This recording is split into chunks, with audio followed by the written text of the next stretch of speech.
Hello, everybody. It's my pleasure today to be chatting with Iain Child, who is the managing partner of Penta. Iain, it's been my pleasure to work with you and your colleagues for at least a good 10 years. I've enjoyed it very much. And I've got great pleasure in knowing what you and your colleagues are doing. But could you outline a little bit, how did you personally get to this part of the world?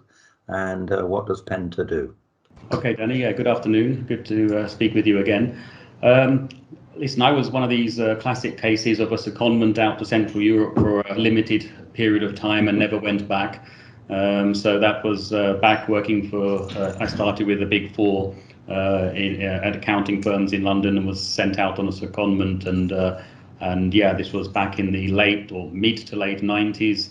Exciting times in this part of the world, a lot of change and a lot of interesting projects. So after spending 15, 16 years with the Big Four, as 10 years as a partner, then I made the change with some of my friends here at Penta back in 2010.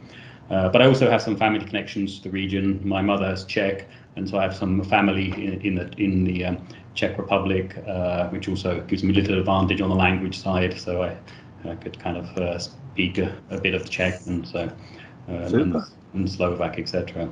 And as I say, Penta, I know, but please, could you give us a little introduction to Penta and your activities? Sure. Penta, we basically structured as an investment fund, but I think it's important to understand that we're not a classic investment fund in that we don't manage outside money. We manage just the money of the five partners, actually the five LP partners. There's been a slight change because we've recently just promoted a couple of new partners, which are part of the general partnership, which is the part of the organisation which manages the fund.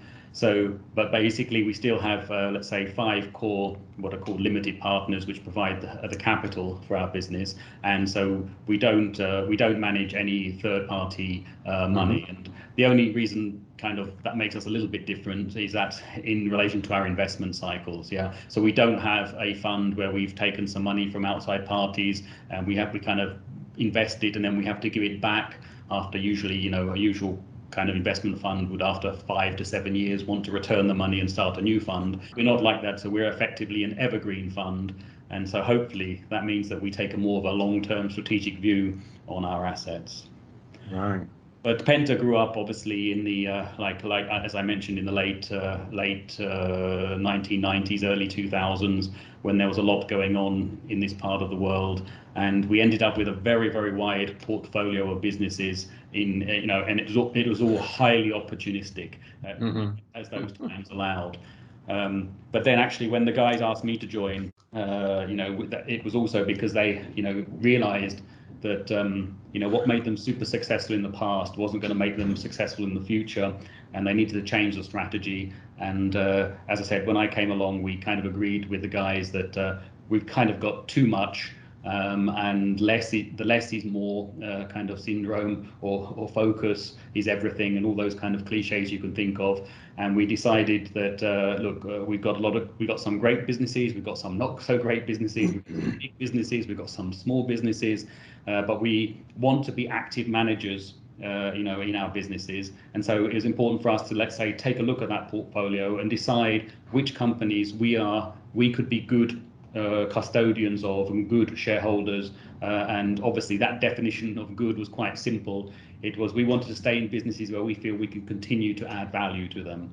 So it wasn't, to be honest, too difficult. We divided up the portfolio into what we called tier 1 and tier 2 investments back in 2010, and the tier 2 ones were let's say a mixture of businesses where we felt we were not good long-term shareholders for those businesses. And since then we've been basically in a controlled way divesting those businesses. So we've been selling 2-3 every year. It just depends on what stage they're at. Some of those businesses were not great businesses, some of them were excellent businesses, but they didn't possess one of the criteria we had, and that is to be able to get scale, or for us to be able to get those businesses scale. So we decided that even though some of them were great businesses with great managements, that we weren't the right people for them that could give the right level of capital or commitment to them to make them grow. So again, we've let some of those businesses move on. What it means now is that today we actually divested most of our tier 2 businesses. We probably have 3 or 4 left, and we have a core what tier 1 businesses, which off the top of my head I have to go through the numbers, but there's about 12 of those businesses, and they're quite focused in 3 or 4 areas. One area we have is financial services, which relates to, we have 2 banks, one private bank and one retail bank. We have a large exposure in healthcare, and healthcare, we have a health insurance business, and we have also a hospitals business across 3 countries. Then we have a very strong retail arm. There's a bit of a bridge between the healthcare and the retail, because our biggest retail asset is Dr. Max, which is a pharmacy chain which operates in around 7-8 countries now, is our largest business. The other major retail businesses we have is FEG, or Fortuna Entertainment Group, which is a sports betting business, which also operates in 5 of the Central European geographies. And then we also have an interesting asset called Empik, which is exclusive to Poland, which is a multi-channel retailer in Poland. Then we also have a very important part of our business, which is real estate. So we have around 20-25% of the fund invested into real estate, and we're real estate developers, which basically means, we buy land, we build something, and in terms of offices, we rent them up, and we hold some offices for a yield, and some we then decide to sell on. And then obviously we also do residential, which obviously we build and sell to residential customers.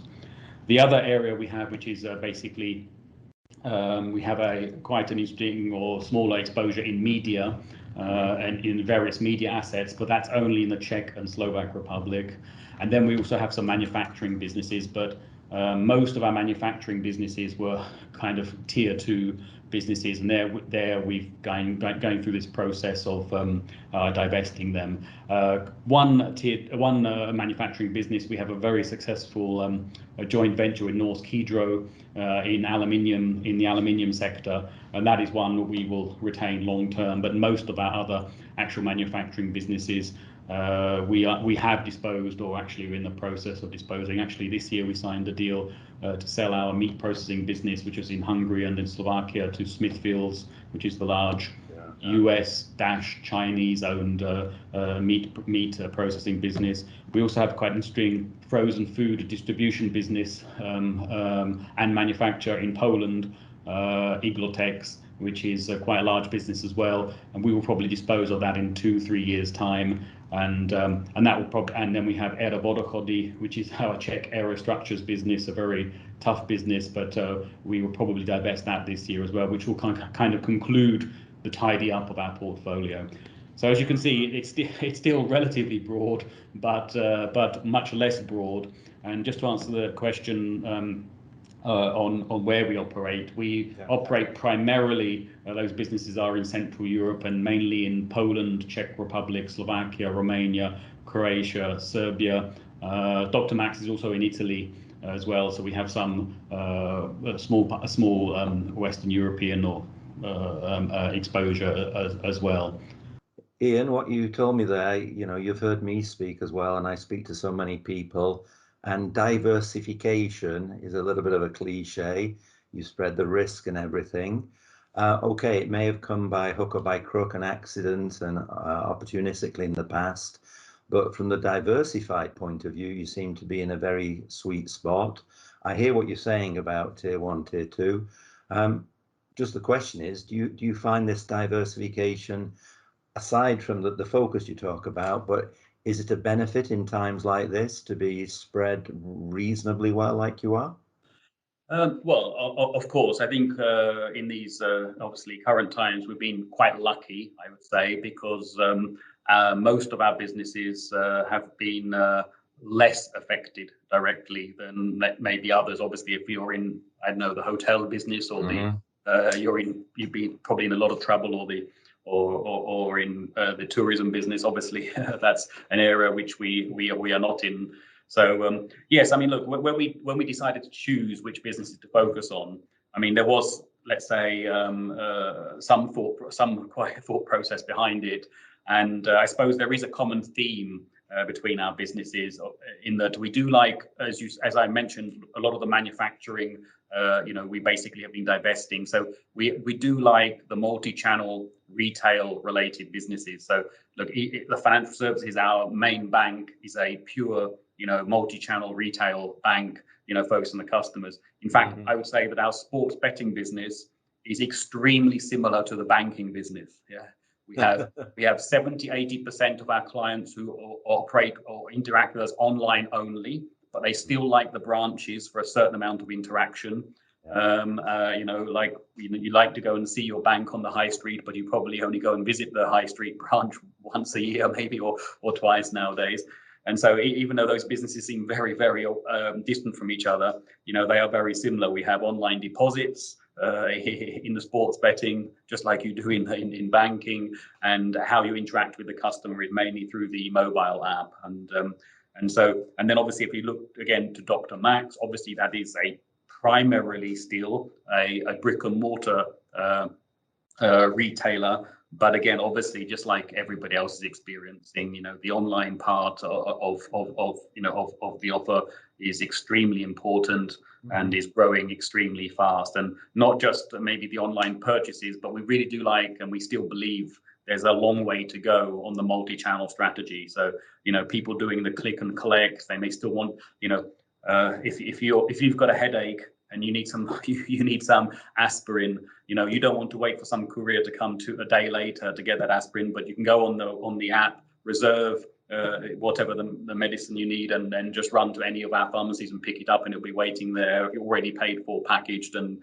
that gives some level of convenience. So from that perspective, a lot of our businesses, are similar even across the various industries that we're in. And as I've mentioned, we've also focused on maybe a topic, of building strong local brands and being in sectors where we felt that there can be some sort of brand loyalty, and we can leverage that. That is the reason, for example, we decided to divest our meat processing business. From a manufacturing excellence perspective, they were doing quite well, but it's an industry where it's very difficult or impossible to develop a brand because your customers are large retailers and it's all dominated by private label business. So there's very little ability to differentiate, and that's a business where you need scale. Yeah, I mean, so that's why we decided, though, even though the management team there are very good, they done a reasonably good job, but we just felt that it was too capital intensive for us to scale that business. Or I suppose one of the decision makers, we felt we can deploy that capital better into some of our other businesses for a better return. So, I mean, so from that perspective, and again, maybe I'm wandering a bit off your key question. I think with regard to the events of the last 13, 14 months, and like I said, I think we've been quite lucky. Sure, our retail businesses, like MPIC, which is still dominated by let's say the brick and mortar side, even though the online has been growing triple digit during this period, it's still only like 20, 30, 40% of 30% of the business, 35% of the business. And as like a lot of people know, it may be 35% of the turnover, but it's probably about 5% of the profitability. So the online space is very competitive, as everybody knows. And so, we're building that online presence and that area, based on the profitability of the brick and mortar stores. We still have a long way to go. And so that business particularly was very heavily hit, by the events of last year. But I mentioned the sports betting business, which is our second biggest business. Actually, it's been growing tremendously. Obviously, in the countries like Romania, where the brick and mortar part of the business is, let's say, still 50, 60% of the business. For example, in Czech Republic, it's about 10% of the business. Obviously, there was a short-term hit. And funnily enough, it's not so much that there was only a real big problem for that business in the first lockdown in March, April, May, when, if you remember, sports events were cancelled. So when there's nothing to, for our customers to bet on, then obviously that had a huge effect on the business. Obviously, there was a huge propensity for people sitting at home with not much to do online gaming, which obviously went through the roof. But we were primarily a sports betting business. But as soon as the sports came back online, or started happening, even let's say without spectators, the business very quickly came back to where it was. And obviously, a lot of our brick and mortar customers learned to play and focus on online. So I think across our businesses, obviously, I think everybody found the online presence extremely important. And we spent most of last year trying to ensure that we could support that growth. And we had, obviously, lots of capacity problems. We had, again, I don't want to focus too much on the sports betting, but it was maybe the most extreme where, we had the capacity utilization of the app, increasing, thousands of %. Yeah. So dealing with that in a short space of time, and dealing with all the infrastructure around that, was a core part of the challenge for last year. Absolutely. But overall, as a group, basically, I think we had a chat before briefly, and I think we fall into the category where 2020 was better than 2019 overall, but we did not make our budgets because our budgets were quite ambitious, right. And so basically. We had growth, but I'd say very compared to previous years, small growth, but definitely 2020 finished as a group better than 2019, which we saw as a huge success. Yeah. We maybe we're a little bit too number driven from some perspective, because back in March, we obviously, to be honest, we did some reforecasting like everybody would have done, and we did some, let's say, scenario analysis, and we obviously at that time, were taking a very bleak look on things. And so we went into super kind of cash saving mode in all of our businesses to, prepare for the worst. And obviously, I think still believe that was the right decision. But we did lose a lot of momentum in some of our retail businesses, where some of our customers continued to invest a lot into advertising, into positioning, and into market share. And we definitely took a conscious decision to take a foot off the pedal. But as soon as we saw in May, June, things coming back much quicker than we expected, obviously we re-engaged and started to reinvest in that area. So we lost some momentum, but I still feel that it was right to be conservative and to react to the situation. And I think our first forecast done in March for the year was something like we were going to be 25 to 30% down. Yeah, on the previous year, and as I said, we ended up 5 to 6% up on the previous year. So it was a dramatic change, and I think like everybody we found Q3, Q4, quite good, and unfortunately, obviously, the optimism into 2021 when budget we have calendar financial years, and so obviously we do have, let's say, budgeting. In September, October and the budgets for 21. In most businesses, we're again expecting a much stronger rebound. Actually, we thought we were super conservative. We were expecting a strong rebound from Q2. We still felt Q1 would be relatively weak and flat, but obviously, as we're seeing, the situation is continuing a little bit longer than we expected. So I think Q2 will be at least half lost from the consumer perspective, with the lockdowns in most of our countries. It varies, but it's still in some quite strong form. Absolutely. No, we know the numbers, and we were talking recently, and sadly, the highest level per capita fatalities per 100,000. The highest in the world is the Czech Republic, which I found shocking indeed. So we go from there. But, I've got several questions, Iain, but the next two, I think I'll carry on with our conversation about the consumer. And then the follow-up question will be about Central Europe as a geography.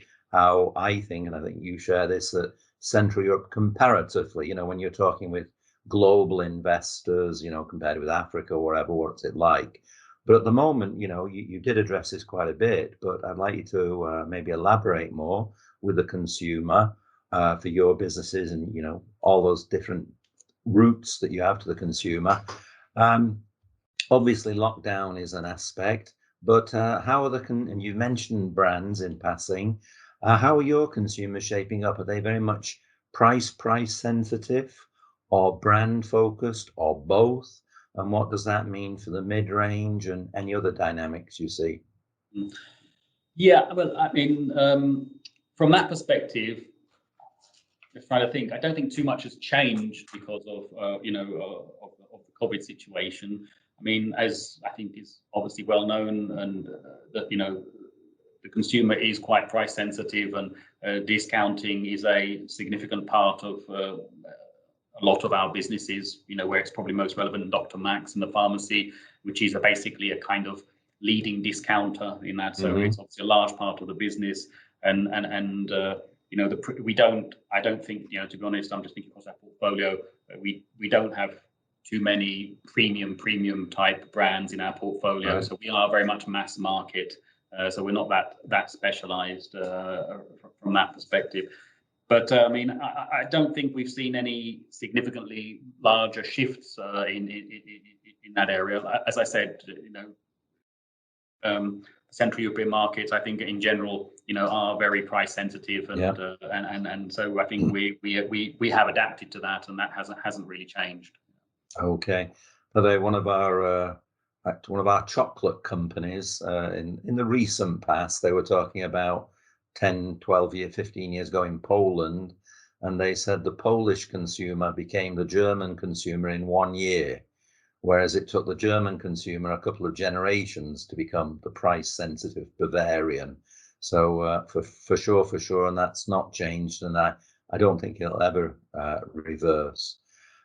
So you're in a very diverse businesses, but customer focused, and in the value price area. So that's a pretty decent place to be.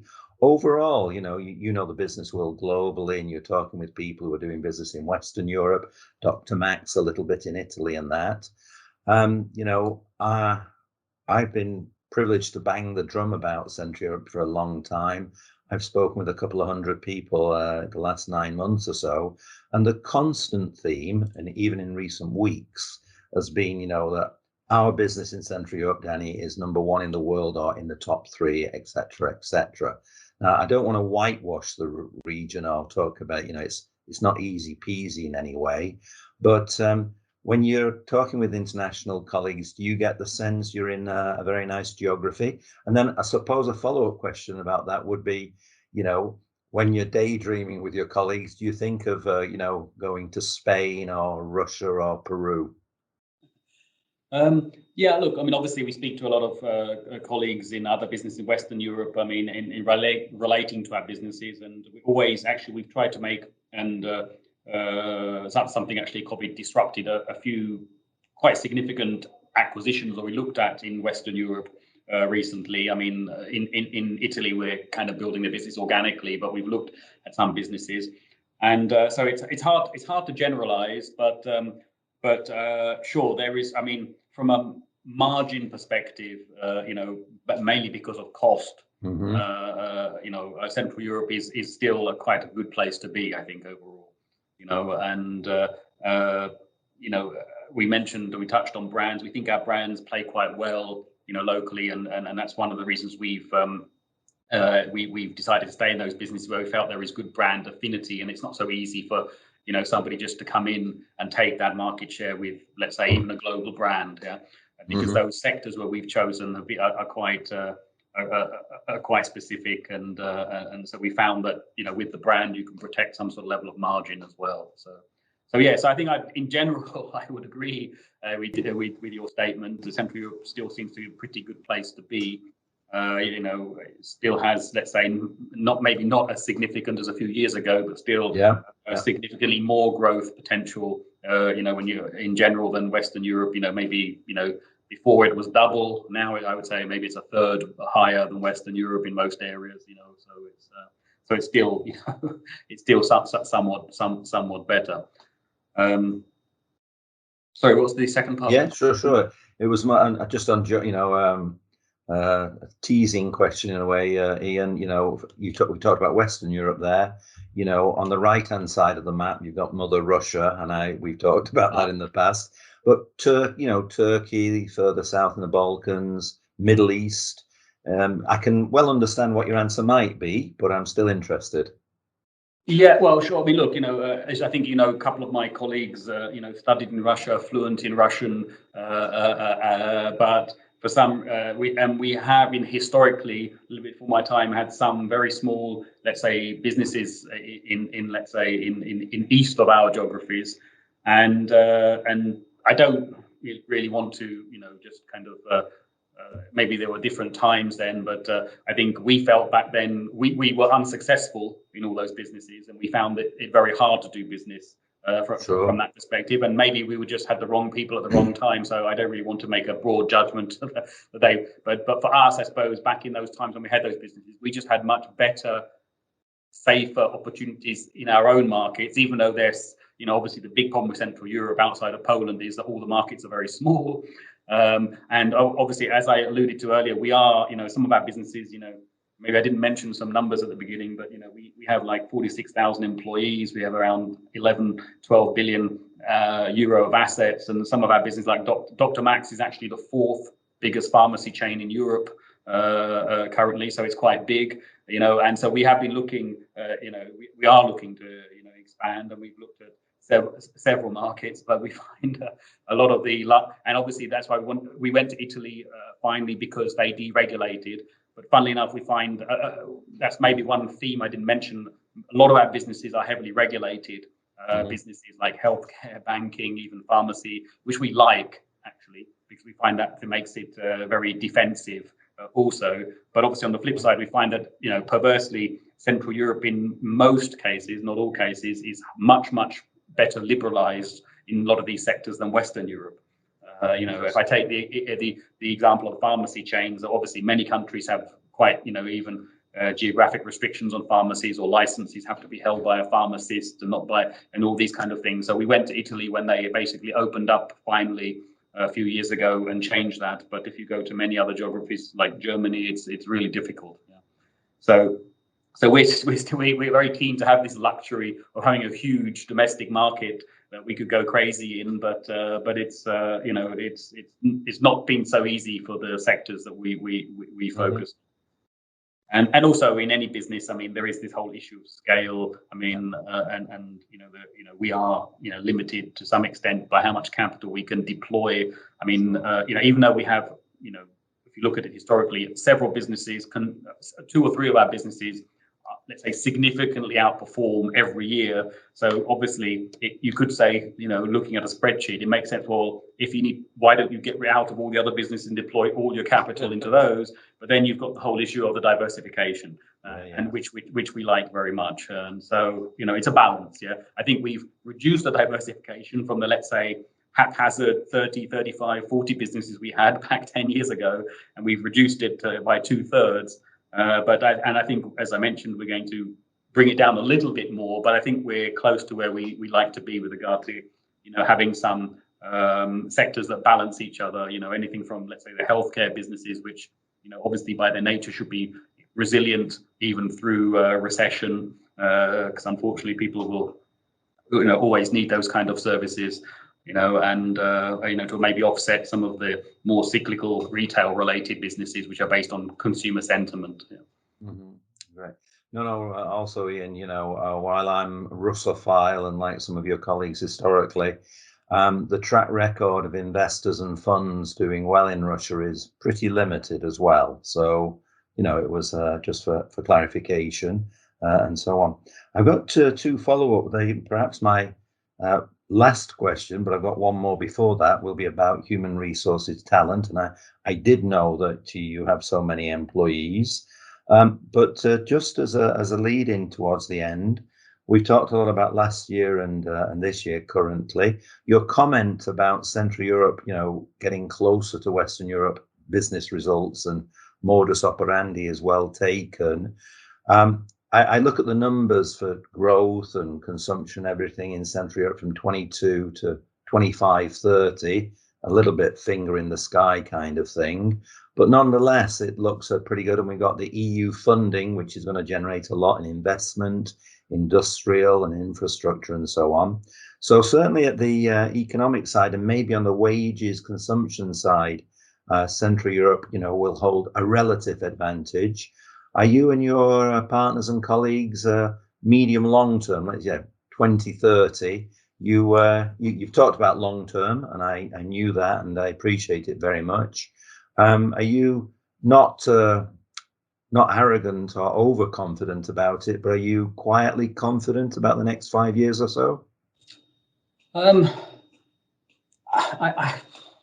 hard to answer. I mean, I suppose we're highly skeptical on the EU funds and how much. I mean, obviously, yes, it will make some difference, but the timing of deployment, how much will be wasted, and also, to be honest, we don't like a lot of it because a lot of it may be put into subsidized state sectors, like in the healthcare business, at the expense of the private sector. So there we have a bit of a potential conflict, of interest there.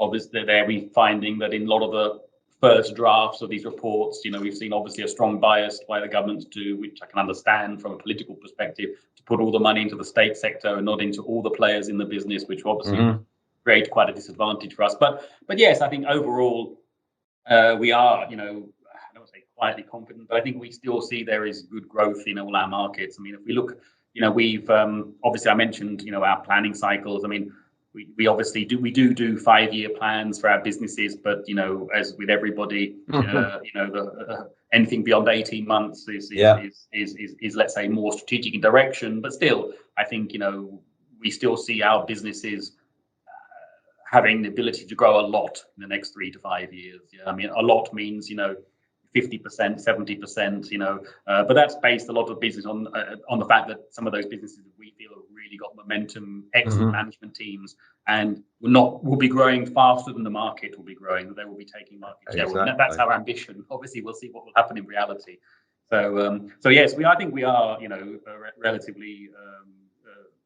Think that Central Europe, as I think you've alluded to, we do think is still a good place to be. The problem with Central Europe for us is that it's quite a small place. One market which we've been tremendously successful in, and which is relatively new to us because we've been there, let's say, in some significant form only in the last 3-4 years, is Romania, which we've kind of expanded, and we kind of feel that Romania has left the Balkans and joined Central Europe, as we say a little bit. But we have both Dr. Max and Fortuna's horse betting business there, and in fact, without divulging too many numbers, in one of those businesses, it's actually our biggest market, and in the other business, it's the second biggest market. And so it is we found it a very good place to do business, with regards to the talent pool, which you've mentioned, the quality of the people, and actually we found during the lockdown the most efficient and best levels of government support out of all the geographies that we operate in, by far, which is kind of interesting from that perspective. Yeah. So we find it a good place to do business, and there obviously we can, let's say, transfer some of our knowledge from let's say our so-called more developed areas of Central Europe, where we see the patterns in those specific business sectors we're in. It is like where the Czech Republic was a few years ago, so we can maybe now, let's say, get a little bit ahead of the curve by using some of those learnings. Of course, every market, as we always say, is still quite specific, but let's say, I think I mentioned the level of digitalization in some of our businesses there is significantly less to what we experienced in other countries, but it's heading that direction very quickly. So from that perspective, we think there's a long way to go, of good growth in those markets. So I can echo, we generally on the business side, we get good stories for a set like you, 5 years plus on the Romanian market. And also, the macroeconomy sometimes of Romania gets critique on the budget deficit, debt levels, etc. But, now and in each year in the past 5 years, the resilience of the Romanian economy and the business environment to those macro numbers is pretty impressive. And your comment on the government support did surprise me. That was interesting too. Iain, you mentioned people just now and before. What I'm hearing a lot of is, good news. Historically, the quality of people in Central Europe, the abilities and so on, crisis management, education and so on, has been very strong and positive. Might be trimmed at the margins as the years go by with other things, might not. But also the consensus has been that the human resources, white collar, senior management and blue collar have responded very, very well. Now, again, I don't want to whitewash the issue, but, across the board and countries, how would you sum it up and generalize it?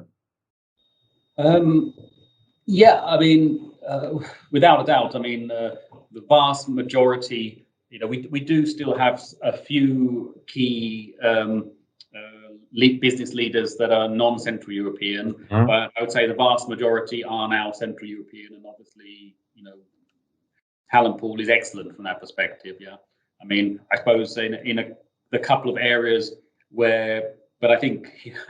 On the more digital side of the businesses, where we brought in, let's say, talent from Western Europe to lead those businesses because we felt that was such an important aspect, and that was maybe that was actually not, that's 5-6 years ago now, and I would definitely not see that happening in the next cycle. Of managers, that we've got a very strong talent pool, of local managers that we feel can lead our businesses, going forward. So I think the talent pool, again, I'd probably say what most people echo. I mean, there is a very, like I think everywhere, there's a, because of the good opportunities in Central Europe, there is a huge, battle for talent. Again, hopefully won't get too boring for you to keep mentioning the digital side of things, but some of our largest businesses are based in Prague, which isn't a great place to be for that kind of talent, because it's extremely scarce. And there's a lot of good opportunities, so therefore it's quite expensive. Yeah, so we are building, basically IT hubs. We have an IT hub, a significant IT hub in Split, where there's a great university there, which we're utilizing and trying to move more, to various other areas of Central Europe where there is, I think, great talent on that side as well. So yeah, I mean, so the wage inflation at the, let's say, the more senior white collar level is, I don't want to say it's high. I mean, those people are hugely talented and deserve to get paid what they get paid. Yeah, that is the market. Yeah. So, we don't have a problem with that, but in general, I mean, if you're alluding to kind of general wage inflation, I think in those core Central European markets, people have talented people have a lot of options. So it's difficult to keep people, and I always say to people when people ask me what I do, I say I'm a glorified HR manager. Yeah, that is what we spend most of our time on, is trying to ensure and pick the right leaders for our businesses. And obviously we have the luxury of, usually I only have to pick the top leader and then have the responsibility of the top leader to pick the rest of his team. But where we are involved in our businesses is heavily in the HR area, and obviously we hire management to manage businesses independently, but we definitely maintain veto rights on all the CXOs in all our businesses. Yeah, so they have to, any of our businesses, when they hire a CXO or some of the more senior places, we want to basically have some sort of negative control and minimally see that person, and we interview those people and make sure that they are people which we think are suitable for the position. Yeah, so it's an area we spend an inordinate amount of time on, and rightly so. I endorse that 100%, both the time expenditure and the necessity to do so. Great, Iain. Time-wise, Iain, for our conversation, we're almost right on the button, but really, Anything we've missed out or you would like to finish up on? Final thoughts? I'm just trying to think what would be of interest. I thought maybe as a kind of maybe more light-hearted end. I mean, as I said, it was quite interesting to see that levels of government support I mentioned, because if you want to know our ranking of efficiency, we put Romania as number 1, Croatia as number 2, Poland as number 3, Czech Republic as number 4, way behind Slovakia, and the other countries are probably too small now businesses to mention. But it was interesting to see that kind of inverse relationship where usually you have, the Czech Republic, Poland leading Central Europe. In this case, for I don't know, for whatever reasons, they were much very complicated systems to access. In levels of support, and very badly designed. And whereas in some of the other systems, I think they took more the bazooka approach, for saying, look, let's just get it done and support these businesses. And so, so that was kind of interesting, from that perspective. Well, I'm all in favour of marketing Romania with you. It's it deserves it, and it's a nice way to finish, Ian, because I like to think I know a lot about the region, but I wouldn't have got that ranking correct by any means. Good to know. Well, Ian, thanks very much for your time today. It's a pleasure working with you and your colleagues.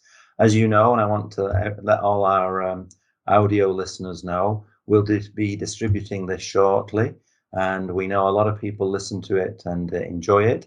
I think, for those who don't know your organization, Ian, it's going to be very insightful, and obviously there's a lot more depth to everything you do, but I think it was a fantastic overview picture of what you do and how you see the markets.